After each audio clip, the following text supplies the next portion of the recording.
Hey neighbor, welcome back to ARTV. My name is John and it's time for a review that I've been wanting to do for a very long time for something that didn't exist for years, but the day has finally come that I can talk about Album 6 by the alternative rock band The Strokes. It's the follow-up to Come Down Machine that dropped in 2013 when I was at the infancy of my album reviewing career, and then the EP Future, Present, Past in 2016. And now, here in 2020, in the midst of a pandemic, we have something that's very aptly titled The New Abnormal.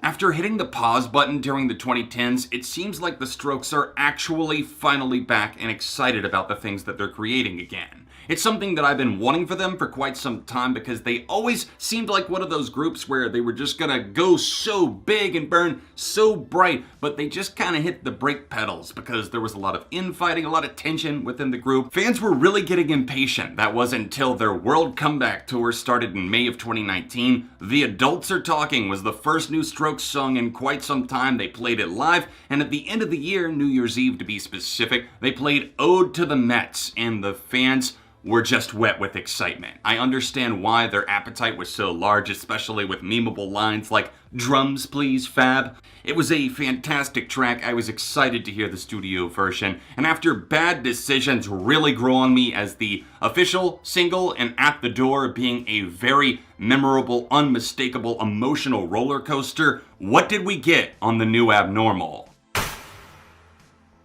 For as much as I now love significant portions of Come Down Machine, it's hard to deny that certain portions of that record are very scatterbrained. It can feel like it jumps in terms of quality, in terms of pacing, and The New Abnormal is not that. I'm so happy to see them grounded once again. Rick Rubin is producing, and I personally like the thick sound that he's crafting with them. For some, the mix is going to be too loud, maybe perhaps a bit too compressed, but that is Rick Rubin's style. He's known for it. The waveforms are going to be thick boys. And the Strokes here are catching on to a sound that definitely dials in a lot of those chord progressions that they love, because they literally are the same ones that they've used many times throughout their career. But what they also do here is make use of synthesizers. This is also a very percussive record, so you get to hear a lot of fab here. I love the style that really chomps down over you. This is an album that you definitely need to spend some time with, maybe in isolation. That shouldn't be too hard right now. To sit back and let this album kind of enfold your mind. It's a more mature effort.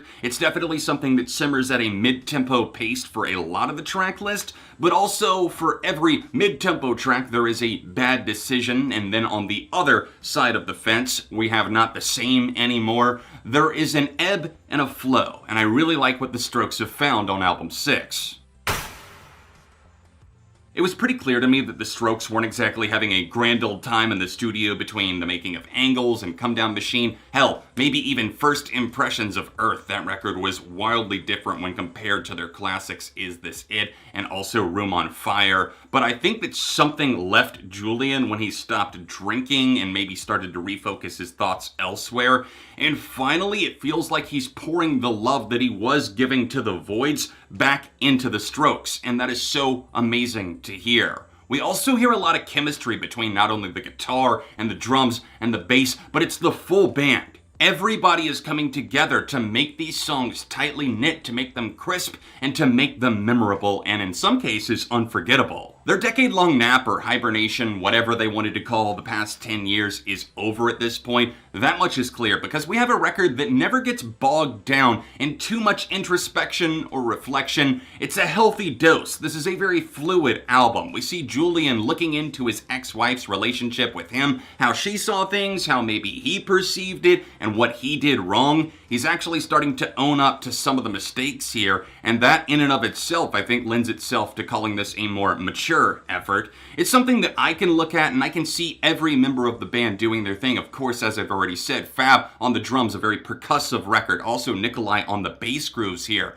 A lot of great guitar moments from not only Albert, but also Nick and the way that they intertwine. It's not necessarily always as thumping and as straightforward as some of the classic Strokes tune, but that's not to say that they never pop up in the track list. The Adults Are Talking feels like a natural place to start because not only was it the first song that they played live, but it's also the first track on the new Abnormal, and I'll be damned if it's not one of the best album openers that I've heard in 2020. It might be a little bit slow to start, but I love the shuffling drums that are programmed in, and then Julian's voice cuts through. It has that natural haze and fog to it that he loves so much, keeping in the shadows, and in parts of the record he definitely does that, but I like that there's a mix between that and him really just belting and unleashing. We hear some of those notes that maybe he wouldn't be able to replicate live at this point, but it doesn't matter because we've got him on record. Adults is incredibly hook-centric, and I love the floating melodies that I get from this track. The outro is just epic. It reaches this proportion that I didn't even expect. It's a gargantuan tune and then features some studio chatter, but there is an ebb and flow to the record that I talked about before, because we have this as the opener and then similarities in the album closer, Ode to the Mets, which is equally as fantastic, if not even better, two of the best songs on the entire release.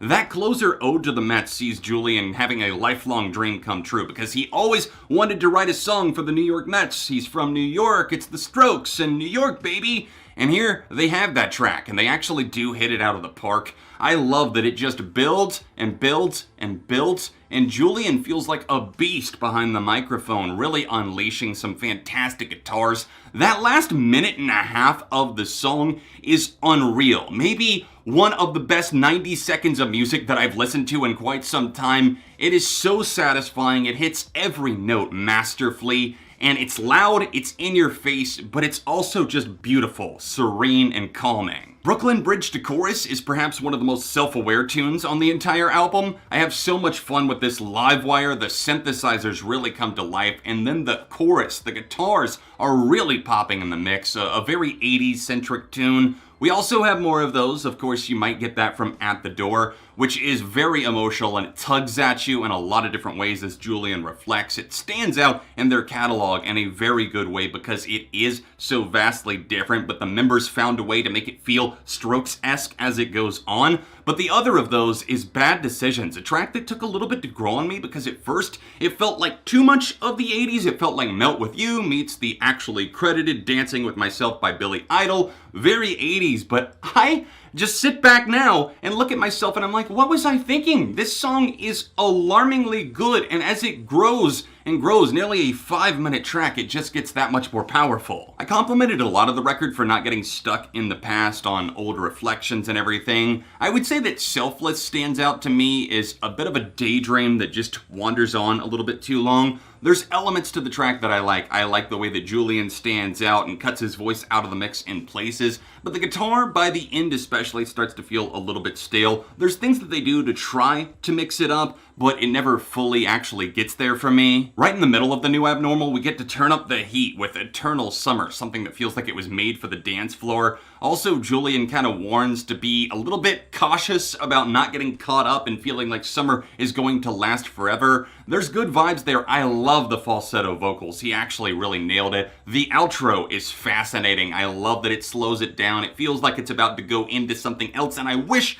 it had just inched its way into another track that carried it on instead of just cutting out, but I'm still okay with that. I mean, At the Door right after that is definitely a statement and a half. But this track actually capitalizes on a lot of the things that I'd been hoping the Strokes would explore for years now. That of course leaves Not the Same Anymore as the final track for me to explore. This is such a cutting moment because it cuts you down at the knees. It brings you to what Julian is seeing. It feels like almost a haze, a flash of light at the end of a relationship, and you don't truly know what's going on. Julian does start to accept some of the blame, talking about his tendencies that might have turned violent in places. It's really alarmingly raw, and it's something that might actually get a little bit more disturbing the more time that you spend with it.